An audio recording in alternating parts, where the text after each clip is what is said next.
Here's what nobody tells you about your 30s. You're going to make more money than you ever have in your life. And somehow, every single month, you're still going to wonder where it all went. I remember sitting at my kitchen table at 34, looking at my bank account after what had genuinely been a good year at work. Promotion, raise, the whole thing. And I had less saved than I did at 28. Not because I was irresponsible, not because I blew it on something stupid, just because life in your 30s costs more than anyone warns you it will. The daycare bill alone was more than my first apartment. My friends were all getting married at the same time. 3 weddings in 1 year, 2 of which I was actually in. And apparently being a groomsman is a $1,200 hobby. Meanwhile, the mortgage, the car, the insurance, the groceries that somehow cost twice what they used to. I was making real money for the first time and feeling broker than I ever had. And I genuinely thought something was wrong with me. It took me an embarrassingly long time to realize that nothing was wrong with me. What was wrong was the mental model I was using to evaluate my own progress. I was comparing my financial reality to other people's financial highlight reels,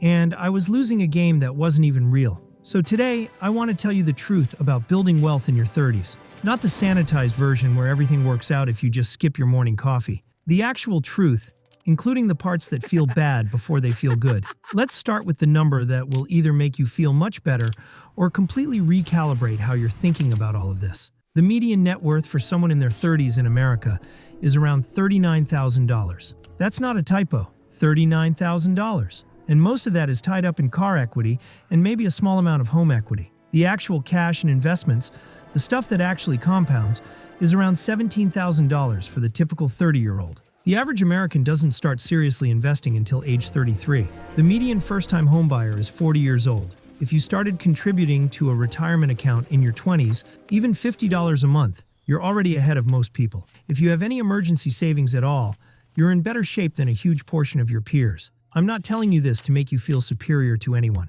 I'm telling you this because the feeling of being behind, that constant low-grade financial anxiety that follows you through your 30s, is largely an illusion. It's what happens when you measure your actual financial life against a curated version of everyone else's. Your college roommate didn't post about paying off his car.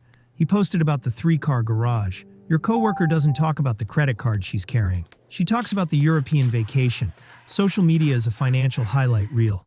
And if you're using it as a benchmark, you have already lost before you started. Here's what's actually true about your 30s. This is the decade where time is still massively working in your favor. And most people don't fully understand what that means in practical terms until they see the actual math. If you're 30 years old and you've managed to save $50,000, here's what happens without you doing anything else. At 8% annual growth, that $50,000 becomes $233,000 by the time you're 60. Your money more than quadruples while you sleep. Every dollar you invest in your early 30s has the potential to multiply by 20 times before you retire. Even in your late 30s, that multiplier is still around 8 times. Yes, starting in your 20s would have been better. But starting in your 30s is infinitely better than starting in your 40s. And starting today is infinitely better than starting next year. The wealth multiplier is still working for you. The question is whether you're feeding it or ignoring it. Now, here's where most people in their 30s make the mistake that quietly costs them hundreds of thousands of dollars. They get a raise,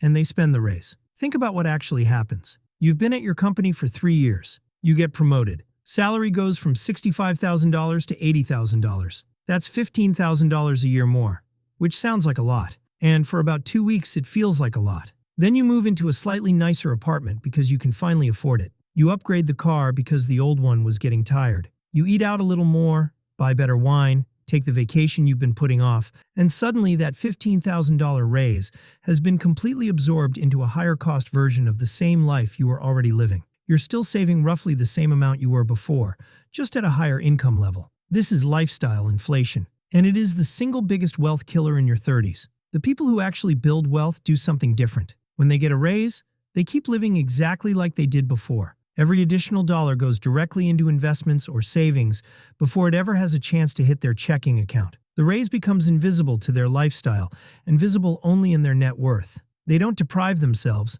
They just refuse to let a higher income automatically become a higher burn rate. I know the immediate reaction is that this sounds like deprivation. It's not. It's the opposite. The person who invests their raise at 33 and leaves it alone is the person who has genuine choices at 50. The person who spends every raise is the person who needs every paycheck forever, no matter how high that paycheck gets. Let me show you the math on this. 2 people, Same age, same starting salary of $65,000. Both get raises to $80,000 at 33. Person A increases their lifestyle to match. They now spend $75,000 a year and save $5,000. Same savings rate as before the raise, roughly. Person B keeps their lifestyle flat. They now invest $15,000 a year more than before. Let's say that goes into a brokerage account on top of their existing retirement contributions. At 8% growth, Person B has $2.1 million more than Person A by age 60.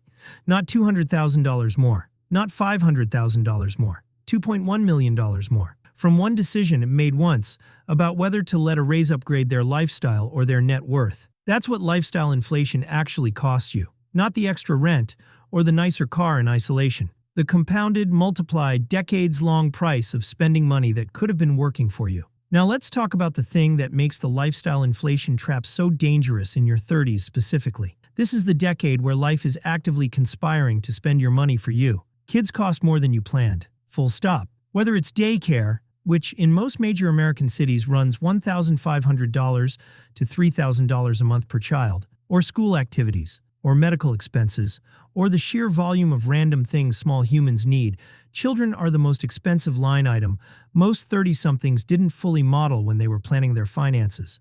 Weddings are another one. And I don't just mean your own. If you have a normal social circle and you're in your 30s, you are attending multiple weddings per year. Being in the wedding party runs $500 to $2,000 easily. The gift, the travel, the hotel, it adds up to thousands of dollars a year in social obligations that nobody warns you about when you're budgeting. Home ownership in your 30s hits different than the mortgage payment made it seem like it would. There's maintenance. There's property tax. There's the water heater that fails in November. There's the HVAC system that gives out during the first heat wave of summer. The rule of thumb is to budget 1 to 2% of your home's value per year for maintenance. On a $400,000 house, that's $4,000 to $8,000 a year, in costs that don't show up in your mortgage payment. None of this is meant to be discouraging. It's meant to be honest. Because the solution to all of it is the same thing. You need margin. You need the gap between what you earn and what you spend to be large enough that life's surprises don't knock you off track.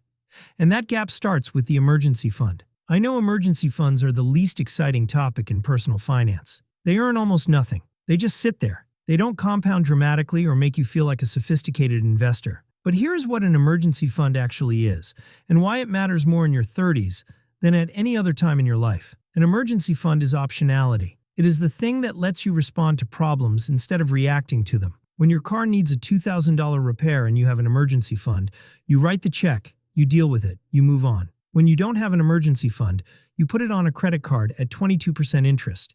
You pay $40 a month toward it for the next 18 months, and you're still carrying that repair cost well into the following year. Having cash when everyone else is broke is a form of wealth building that almost nobody talks about. When an opportunity shows up, a house that's undervalued, a business deal that requires quick capital, even just a sale on something you actually need, the person with cash can act. The person without cash watches it pass. 3 to 6 months of expenses is the baseline. In your 30s, especially with kids or a mortgage or both, I'd push towards 6 months. Not because disaster is inevitable, but because the peace of mind that comes from genuine financial margin changes how you make every other money decision. You stop making decisions from scarcity. You start making them from stability. Now let's talk about investing, because this is where a lot of people in their 30s overcomplicate everything and end up worse for it. Here's the truth about investing in your 30s. Boring works. That's it. That's the whole strategy. Low-cost index funds, total market funds, target date retirement funds, automatic contributions.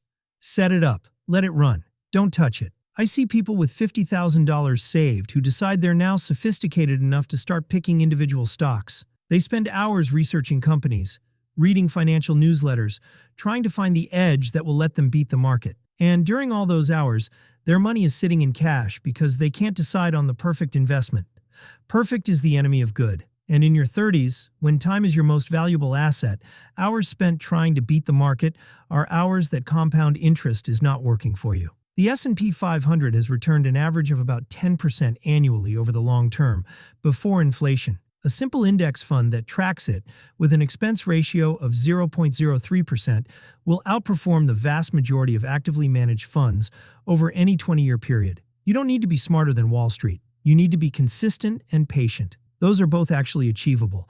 One practical thing that dramatically simplifies this in your 30s: consolidate your old retirement accounts. If you've had 2 or 3 jobs, you probably have 2 or 3 old 401k accounts scattered across former employers. Each one has different fees, different fund options, different performance. You can't see your complete financial picture because it's fragmented across multiple platforms. Rolling everything into a single IRA takes maybe a few hours total. You'll likely pay lower fees, and you'll finally be able to see your full retirement picture in one place. It's the kind of task that feels overwhelming until you actually do it, and then you wonder why you waited. Here's the thing about compound interest that nobody explains well. It starts as a whisper and eventually becomes a roar. And the problem is that most people give up during the whisper phase. You open an investment account at 30. You put in $500 a month. After 6 months, you check the balance, and it's grown by $3,200. You're thinking, I've been doing everything right.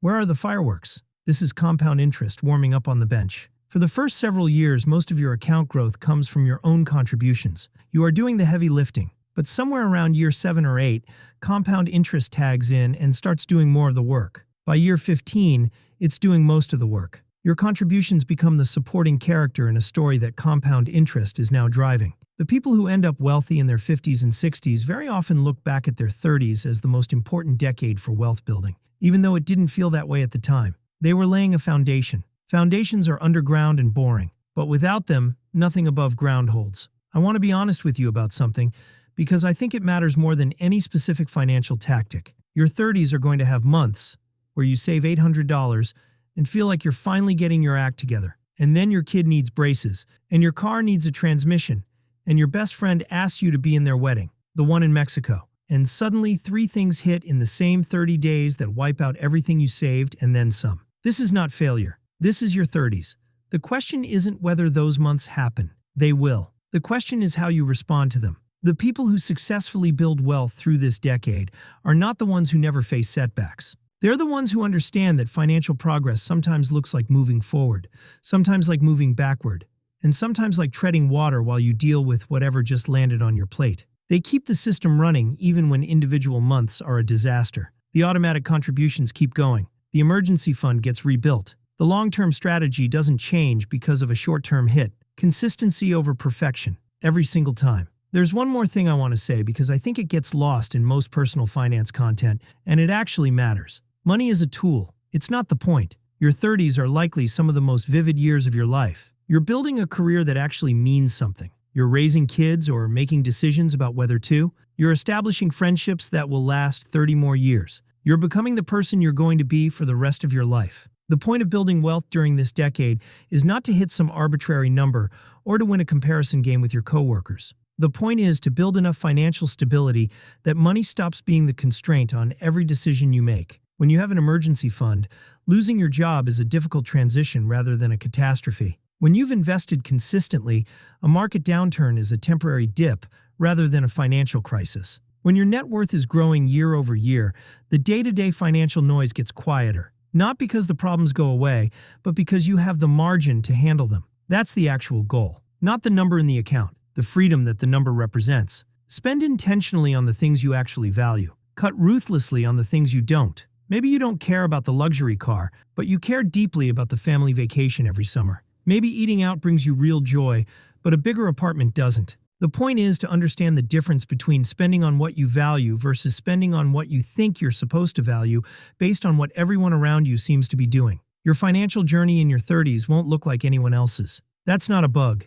That's the design. The people who figure this out are not the ones who never felt behind. They're the ones who felt exactly as overwhelmed as you probably feel right now, and kept making good decisions anyway, even when those decisions felt small and the results were invisible. They were laying a foundation underground. Boring, invisible, essential. Your future self is being built right now, one quiet decision at a time. The numbers catch up later. The foundation has to come first.